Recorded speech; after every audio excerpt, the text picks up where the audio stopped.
Territorios del Pasado, podcast del Núcleo de Historia Reciente de la Escuela IDAES de la Universidad Nacional de San Martín.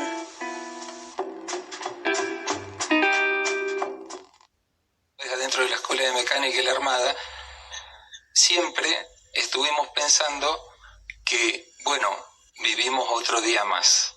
Y al día siguiente vivimos otro día más. Y entonces fuimos en el día a día sobreviviendo otro día más. Durante la última dictadura argentina, las Fuerzas Armadas y de Seguridad pusieron en marcha un plan represivo que tuvo como blanco un amplio espectro de la sociedad argentina. En todo el territorio nacional, unidades militares, dependencias policiales, prisiones y algunas viviendas particulares se convirtieron en centros clandestinos de detención. Dentro de esos lugares, hombres y mujeres permanecieron secuestrados por tiempo indeterminado y fueron sometidos a vejámenes de todo tipo. La mayoría de esas personas resultó asesinada o desaparecida. Unas pocas, sin embargo, lograron sobrevivir al horror cotidiano, como escuchamos recién en el testimonio de Rolando Pisarello, secuestrado en la ESMA en 1977. Los sobrevivientes de los centros clandestinos de detención realizaron un aporte clave al conocimiento y la sanción de los crímenes de la última dictadura. Sin embargo, su incorporación al movimiento de derechos humanos y su reconocimiento como víctimas de la represión no fueron sencillos ni automáticos. Su aparición pública en plena dictadura generó polémicas con otros integrantes del Frente Antidictatorial que ponían en cuestión sus testimonios y sospechaban de su condición de liberados. A su vez, el carácter inédito y atroz del crimen de la desaparición forzada de personas dificultó su consideración como víctimas, al igual que ocurrió con los presos políticos y exiliados. ¿Cuál fue el aporte de los sobrevivientes al conocimiento de los crímenes de la represión estatal en Argentina? ¿Qué reacciones provocó su aparición pública en los círculos del activismo antidictatorial? ¿Cuándo y cómo se construyó la asociación entre la figura del sobreviviente y la del testigo? Estas son algunas de las preguntas que intentaremos responder a lo largo de este episodio. Mi nombre es Rodrigo González Tizón, soy coordinador de investigaciones históricas del Archivo Nacional de la Memoria, docente universitario y miembro del Núcleo de Historia Reciente de la Escuela IDAES UNSAM. Los primeros testimonios de sobrevivientes de centros clandestinos comenzaron a conocerse poco después del golpe de Estado del 24 de marzo de 1976. El clima de persecución que existía en la Argentina provocó que esos relatos, obtenidos en su mayoría gracias a las redes de denuncia de las organizaciones revolucionarias, vieran la luz en el exilio. Se trataba por lo general de textos breves y manuscritos, producidos en las condiciones de precariedad y urgencia que imponía la clandestinidad. Una vez fuera del país, esos testimonios se reprodujeron en distintos puntos del exilio. Francia, España, México, Estados Unidos fueron algunos de los países donde se hicieron públicos los primeros relatos del cautiverio. Su difusión estuvo a cargo de organizaciones de solidaridad y denuncia como la Comisión Argentina de Derechos Humanos y de organismos humanitarios transnacionales, entre los que sobresalió Amnistía Internacional. Estos testimonios dieron a conocer al mundo el dispositivo represivo clandestino estatal. El foco del relato estaba puesto en la experiencia del cautiverio. Los temas predominantes eran la descripción de las torturas, las características del espacio de reclusión y el nombre o los apodos de las personas detenidas, desaparecidas y de los agentes de la represión. Yo estuve casi 4 meses, del 13 de junio al 30 de septiembre, en el Club Atlético, y todo el tiempo permanecí con los ojos vendados y encadenada, y tampoco en la celda uno podía ni hablar si compartía la celda con alguien. Yo estuve un tiempo sola y también compartí la celda con otras personas secuestradas. No se podía hablar, no se podía caminar. Si uno se paraba y ellos escuchaban el ruido de las cadenas, inmediatamente venían, o a veces venían sorpresivamente, levantaban la mirilla que estaba en la puerta de metal y enseguida lo venían a buscar a uno de la celda y lo llevaban a torturarlo. Durante el cautiverio, las personas secuestradas experimentaban restricciones visuales y de movimiento como las que describe en el audio que escuchamos recién la sobreviviente Ana María Careaga, secuestrada en el Club Atlético. Estas limitaciones se hacían evidentes en los testimonios, donde la información recuperada era de carácter incompleto e indiciario. Ante la imposibilidad de ofrecer imágenes visuales, las narraciones con frecuencia apelaban a sentidos como el oído, el olfato o el tacto para dar cuenta de la vivencia en el centro clandestino. El carácter fragmentario no les restó eficacia a los testimonios. Su impacto en la comunidad internacional fue profundo y se debió, en parte, a que eran las propias víctimas quienes denunciaban las atrocidades padecidas y aportaban datos precisos sobre la ubicación y las características de los lugares de cautiverio. También contribuyó el estilo de la narración. Muchos sobrevivientes tomaron distancia del discurso revolucionario y denunciaron los crímenes de la represión estatal en términos de violaciones a los derechos humanos. Se sirvieron para eso de categorías consagradas en el derecho internacional, como las de tortura y genocidio. Creo que el tema más candente es esta nueva campaña que se ha reiniciado contra Argentina. Habíamos pasado una época de pausa y ahora hemos empezado de vuelta. Y yo le señalaba que de los años que yo estoy cumpliendo mi misión ahí a cargo de la embajada en Francia, noté que cada vez que la Argentina tiene un evento importante se utiliza para vehiculizar una campaña. Me refería, por ejemplo, el año pasado tuvimos la gran campaña en contra previa al Mundial de Fútbol. Después fue el Congreso de Cardiología y ahora es esta Comisión de Derechos Humanos de la OEA que viene el mes que viene. La participación de los sobrevivientes en el activismo antidictatorial se intensificó a partir del primer aniversario del golpe de Estado y sobre todo desde 1979. Ese año, la acumulación de denuncias motivó que la Comisión Interamericana de Derechos Humanos visitara el país. El evento aumentó significativamente la atención internacional sobre la situación argentina. En el audio que escuchamos recién, el embajador argentino en Francia, Tomás de Anchorena, expresaba la preocupación de la Junta Militar ante la inminente llegada del organismo, que pretendía corroborar las denuncias recibidas sobre torturas, asesinatos y desapariciones. También hacia 1979 había crecido el número de sobrevivientes exiliados en España, Francia, Suecia, México y Suiza, entre otros países. Con ellos creció también la cantidad de testimonios que circulaban en el extranjero, donde se describía con detalles la realidad infernal de los centros clandestinos. La mayor participación de los sobrevivientes en la denuncia dio lugar a varias polémicas al interior del movimiento antidictatorial. Una de las disputas tuvo como eje los motivos de la liberación. ¿Los sobrevivientes habían colaborado con los represores durante el cautiverio? ¿Habían delatado y traicionado a sus antiguos compañeros de militancia para obtener la libertad? ¿Su salida al extranjero respondía a un plan para perseguir a los exiliados? Estas sospechas recayeron sobre los sobrevivientes como un estigma con el que tuvieron que lidiar durante años.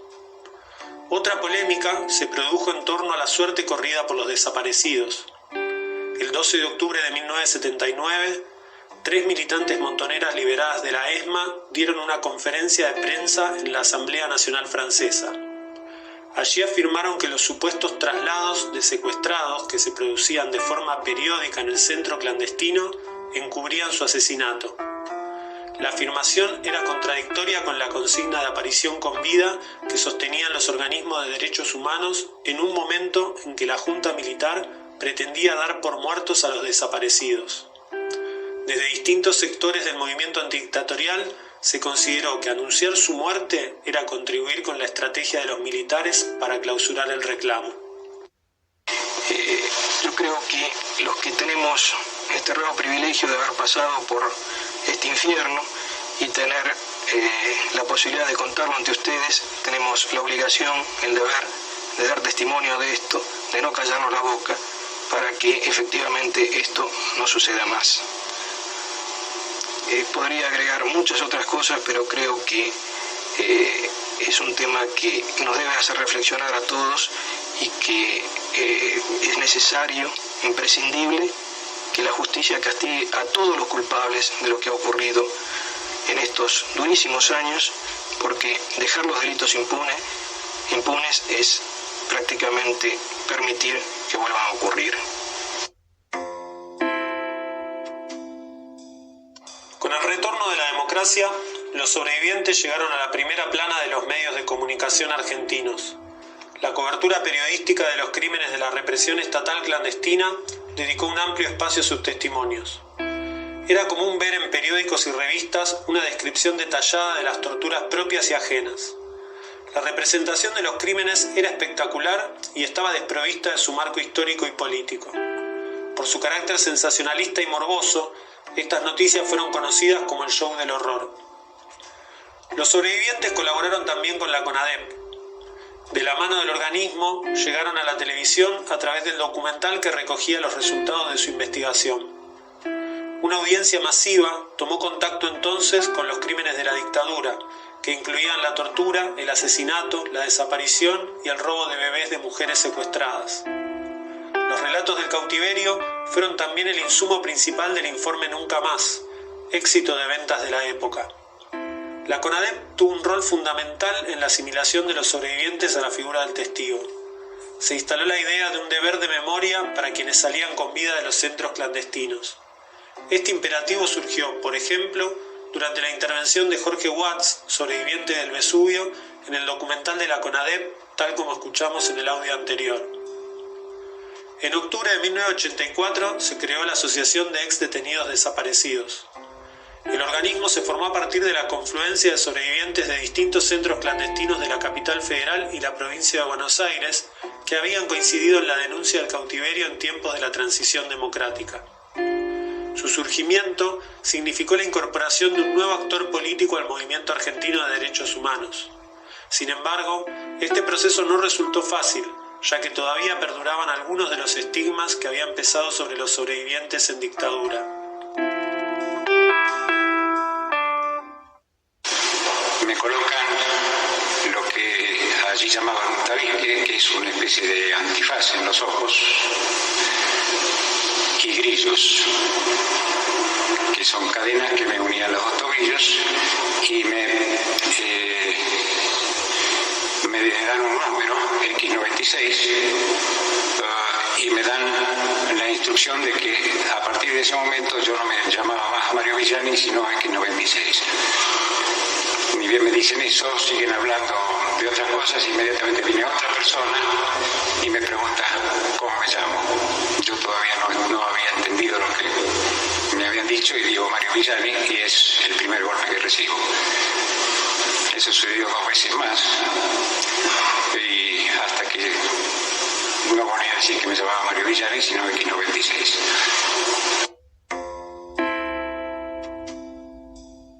El juicio a las juntas, desarrollado entre abril y diciembre de 1985, marcó el pico de exposición pública de los sobrevivientes.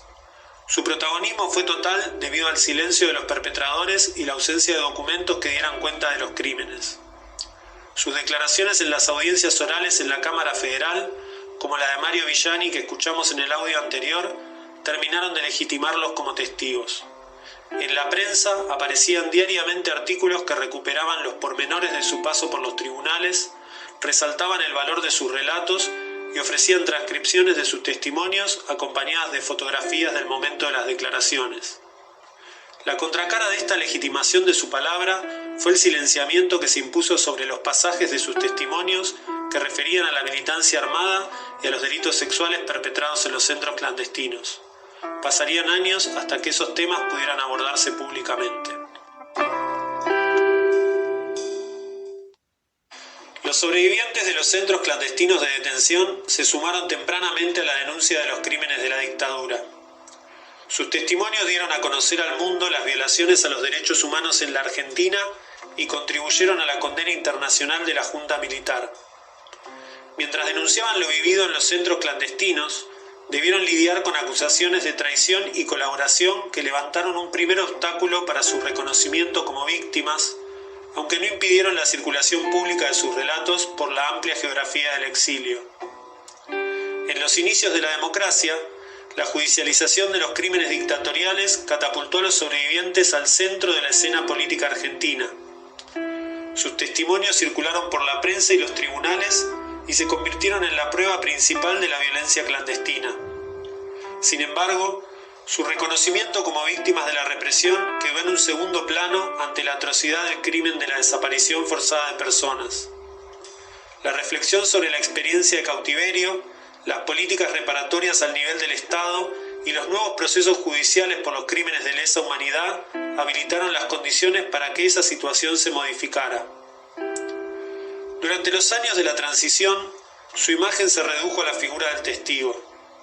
Esta vinculación invisibilizó otros modos de intervención política que desarrollaron quienes salieron con vida de los centros clandestinos.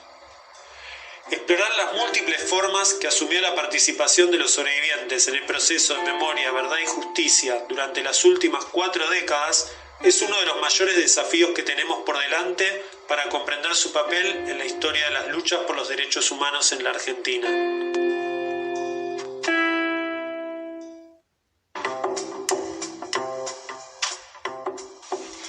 Esto fue Territorios del Pasado.